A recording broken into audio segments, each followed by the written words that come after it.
દુનિયામાં એક world record થયો કે કોઈ રાષ્ટ્રીય નેતા કન્યાકુમારીથી લઈને કાશ્મીર સુધી પગપાળા ચાલે, જે રાહુલ ગાંધીજીએ બનાવ્યો. એમણે કહ્યું કે દલ કે હિત સે ઉપર દેશ કા હિત. દેશમાં ભાષા, પ્રાંત, જાતિ, ધર્મના નામે જે ઝઘડાઓ ચાલે છે, ત્યારે રાષ્ટ્રના હિતમાં બધા જ સાથે મળે, કોઈ ભેદભાવ વગર. એ માટે મારે યાત્રા કરવી છે. નફરત કે બાજાર મેં મોહબ્બત કી દુકાન ખોલની હૈ, એમ કરીને એમણે જે યાત્રા કરી એ વર્લ્ડ રેકોર્ડ થયો. એ પછી મણિપુરથી મુંબઈ સુધીની બીજા ભાગની જે યાત્રા છે, જેમાં માત્ર પગપાળા નહીં પરંતુ બસમાં, ખુલ્લી જીપમાં અને પગપાળા આવી આ યાત્રા છે.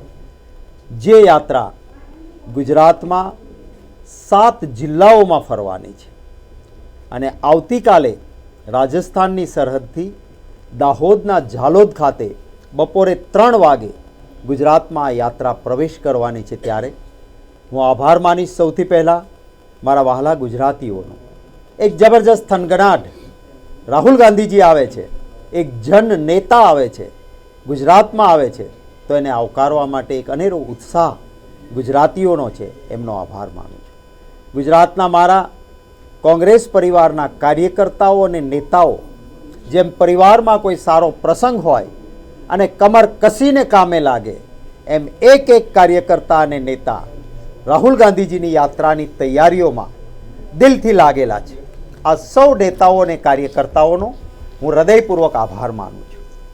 આજે અમારા પ્રભારી સાંસદ, પૂર્વ કેન્દ્રીય મંત્રી અને આપણા રાષ્ટ્રીય આગેવાન મુકુલ વાસનિકજીએ સમગ્ર રૂટનું સર્વેક્ષણ સવારના 6 વાગ્યાથી શરૂ કર્યું છે. એના ભાગરૂપે આજે અમે અહીં બોડેલી ખાતે પહોંચ્યા છીએ. જે પોઈન્ટ્સ છે એમાં તમામ જગ્યાએ એક અનેરો ઉત્સાહ છે. રાહુલ ગાંધીજી એક એવા નેતા છે કે જે દિલથી માને છે, એ જ બોલે છે અને બોલે છે કરીને બતાવે છે. ત્યારે એમને જોવા, મળવા અને સાંભળવાની તક છે. આ હું તમામ મારા વહાલા ગુજરાતીઓને વિનંતી કરીશ કે આવો, તમને આખો રૂટ પણ અમે આપવાના છીએ. તો જ્યાં જ્યાં શક્ય હોય ત્યાં રાહુલ ગાંધીજીના રૂટમાં આપ આવી શકતા હો. આપ જરૂર પધારો અમારી આ યાત્રામાં.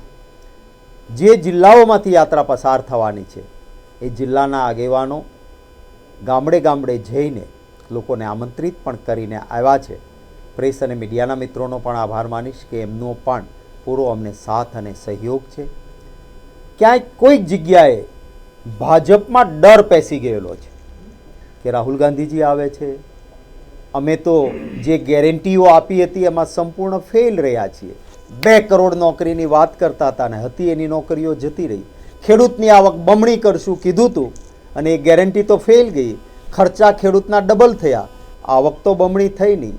પેપર ફૂટે છે, બ્રિજ તૂટે છે, નાનો વેપારી દુઃખી છે, રોજગાર ઈચ્છતા યુવાનને રોજગારી નથી. જે કર્મચારીઓ કામ કરે છે ફિક્સ પગારથી પરેશાન છે, આઉટસોર્સિંગથી પરેશાન છે, જૂની પેન્શન યોજના મળતી નથી. તો ગુજરાતમાં તકલીફ પડી જશે, આવો ભાજપને ડર લાગ્યો છે. કારણ કે કામના બદલે કારનામા કર્યા છે. એટલે એક હાથમાં ડરનો દંડો અને બીજી હાથમાં લાલચ. આવો અહીંયા તમને કંઈક બનાવી દઈએ અમે, અને એમ કરીને જૂજ નેતાઓને કાં ડર કાં લાલચથી તોડીને લઈ જવાનો પ્રયત્ન કરે છે. જે ગઈકાલ સુધી ભાજપના નેતાઓને રંગા બિલ્લા કહેતા હોય, જે નંદા ગાંડા સાથે સરખાવતા હોય, એવા અમારા કોંગ્રેસના નેતાના ખોળામાં માથું ઝુકાવવું પડે છે ભાજપના નેતાઓને. એ જ બતાવે છે કે એમને પોતાના બલબૂતા પર કોઈ મત મળે એવો વિશ્વાસ નથી અને ડર છે. જે એમ કહેતા હતા કે કોંગ્રેસ મુક્ત ભારત કરીશું. અરે ભારત ક્યારેય કોંગ્રેસ મુક્ત ન થાય. મહાત્મા ગાંધીજીએ કહ્યું હતું કે ભારતની આત્મા કોંગ્રેસ છે. એટલે આ તો શક્ય ન થયું, પણ આખું ભાજપ કોંગ્રેસ યુક્ત થઈ ગયું છે. આ જ બતાવે છે કે કેડર બેઝમાં કેડર નથી રહી. એમને તો અમારા નેતાઓના શરણે જવું પડે છે. પરંતુ હું સલામ કરીશ મારા કોંગ્રેસના કાર્યકર્તાઓને.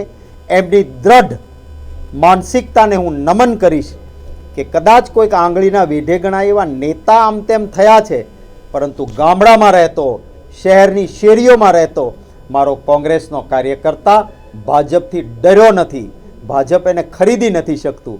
એ કોંગ્રેસના કાર્યકર્તાઓને સલામ છે અને એમની તાકાત ઉપર અને જનતાના આશીર્વાદથી કોંગ્રેસ વધારે મજબૂત બનીને ગુજરાતમાં બહાર આવશે.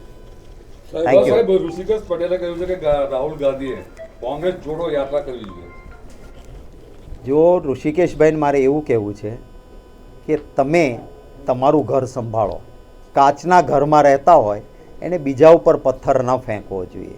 જો તમારું બધું સબ સલામત છે તો અમારા નેતાઓને લઈ જઈ અને મિનિસ્ટર શું કામ બનાવવા પડે છે? અમારા નેતાઓ જે કાલ સુધી તમને ભરપેટ ગાળો આપતા હોય એને ખેસ પહેરાવીને ટિકિટ ભાજપની શું કામ આપવી પડે છે? તમારી સાથે કોઈ નાતો ન હોય વિચારધારાનો, એમને તમારે પ્રણામ કરીને લાવવા પડે છે. એટલે તમારું સંભાળો. રાહુલ ગાંધીજી ભારત જોડવા માટે નીકળ્યા છે, ભારતીય જનતા પાર્ટી ભારત તોડવા નીકળી છે. જાતિના નામે, ધર્મના નામે, ભાષાના નામે, પ્રાંતના નામે જે અંગ્રેજો કરતા હતા, ભાગલા પાડો ને રાજ કરો. આમને પણ રામ નો મરે કે રહીમ નો મરે, મારા મતનું તરભાણું ભરે, આ નીતિથી ભારતીય જનતા પાર્ટી ચાલે છે.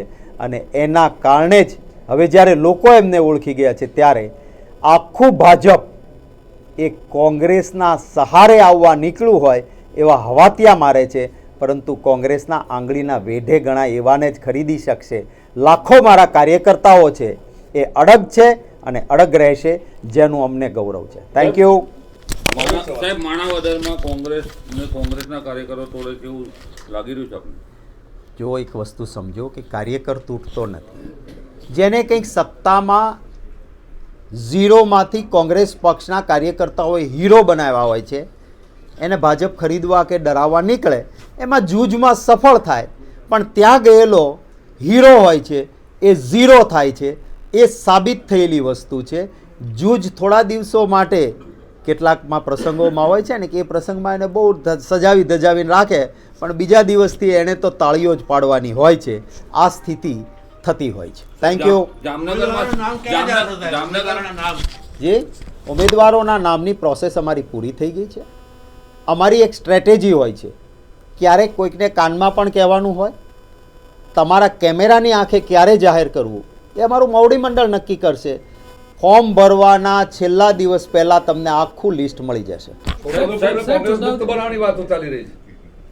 કોઈ દિવસ આ દેશમાં કોંગ્રેસ મુક્ત થાય નહીં, કારણ કે જનતાના દિલોમાં કોંગ્રેસ છે. પણ આખું ભાજપ અત્યારે કોંગ્રેસ યુક્ત છે. તમારો આમ કેમેરો ફરશે ને તો એના મૂળ બધા કોંગ્રેસવાળાના છે. મને તો ભાજપના પેજ પ્રમુખની દયા આવે છે કે એમને બિચારાને પાલખી લઈને કોની નીકળવાની થશે. એમને પણ હું તો વિનંતી કરીશ ભાજપના પેજ પ્રમુખોને કે અમારા નેતાને એ લઈ જાય છે, આવો આપણે સાથે બનીને કોંગ્રેસ દ્વારા સેવાની સાધનાનો યજ્ઞ કરીએ છીએ, એમાં તમે પણ જોડાઓ. Thank you. છોટાઉદેપુર જિલ્લો અને બોડેલીમાં રાહુલ ગાંધીજી એક જન નેતા છે અને એમની ભારત જોડો ન્યાય યાત્રાને આવકારવા માટે ખૂબ ઉત્સાહ છે કાર્યકર્તાઓ આગેવાનોમાં અને અહીંની જનતામાં. તારીખ 9 માર્ચ અને શનિવારે સવારે 8 વાગે અલીપુરા બોડેલી સર્કલથી અમારી યાત્રા શરૂ થશે. આપ જાણો છો કે અહીંયા બોડેલી સર્કલ જે આવેલું છે, અલીપુરા બોડેલી સર્કલ, ત્યાં આગળથી થશે. નસવાડી તરફ યાત્રાનું પ્રયાણ થશે. મોડાસર ચોકડી, દેવળિયા ચોકડી, અક્તેશ્વર ચોકડી, કેવડિયા નર્મદા યાત્રાનું સ્વાગત થશે. કોર્નર મિટિંગ થશે. ત્યાંથી રાજપીપળા જશે. સંતોષ ચોકડી રાજપીપળા, સંતોષ ચોકડીથી આદેશી ચૌહાણ મંદિર તરફ, સફેદ ટાવર ચોકડીથી બેંક ઓફ બરોડા સર્કલ થઈને હરસિદ્ધિ માતાજીના દર્શન રાહુલ ગાંધીજી કરશે. અને ત્યાંથી બાબા સાહેબ આંબેડકર સર્કલ પર એક કોર્નર મિટિંગ થશે. અને ત્યારબાદ નેત્રંગ તરફ, ભરૂચના નેત્રંગ તરફ યાત્રા આગળ વધશે. બપોરે 2:30 કલાકે નેત્રંગ ખાતે કોર્નર મિટિંગ થશે અને નેત્રંગ 4 રસ્તાથી ભરૂચ તરફ યાત્રાનું સ્વાગત અને કોર્નર મિટિંગ. જંખવાવ, માંગરોળ સુરત, માલદા ફટા 4 રસ્તા અને માલદા ફટા 4 રસ્તા સુધીનો રાત્રિ રોકાણનો કાર્યક્રમ આ રીતે 9 તારીખ થશે. 9 તારીખનો બોડેલીનો જે અંદરનો કે કેવી રીતનો રૂટ છે એની વિગત અમારા સુખરામભાઈ રાઠવા અને અમારા અહીંના સ્થાનિક આગેવાનો અર્જુનભાઈ રાઠવા, અમારા જિલ્લા કોંગ્રેસ સમિતિના પ્રમુખશ્રી, તાલુકા કોંગ્રેસ સમિતિના પ્રમુખશ્રીઓ આપને વધારાની વિગતો જે જોઈશે, 1-to-1 ઇન્ટરવ્યૂ પણ જોતો હશે તો એ લોકો કહેશે. બીજી હું ખૂબ આનંદથી આવકારું છું આજે કોંગ્રેસ પરિવારમાં ખૂબ મજબૂતી સાથે 250થી વધારે કાર્યકર્તાઓ નરેન્દ્રભાઈ રાઠવાની આગેવાનીમાં આજે કોંગ્રેસ પાર્ટીમાં જોડાયા છે. એ સૌનું હું હૃદયપૂર્વક સ્વાગત કરું છું અને સૌને વિનંતી કરું છું કે આ સેવાનો યજ્ઞ છે. આવા વિસ્તારો છોટાઉદેપુર જિલ્લા જેવા દક્ષિણ ગુજરાતના વિસ્તારના, પૂર્વ પટ્ટી વિસ્તારના જિલ્લાઓની અવગણના થઈ છે, મુઠ્ઠીભર માલામાલ થયો છે. મારા આદિવાસી પરિવારોનો વન સંપત્તિ પર અધિકાર કોંગ્રેસની કેન્દ્રની સરકારે કાયદો આપ્યો છતાં આપણા ગુજરાતમાં ભાજપની સરકાર આદિવાસીઓને અધિકાર નથી આપતી. ત્યારે સૌને આહ્વાન કરું છું, આવો કોંગ્રેસ પાર્ટીના સેવાના યજ્ઞમાં સાથ અને સહયોગ આપો. Thank you.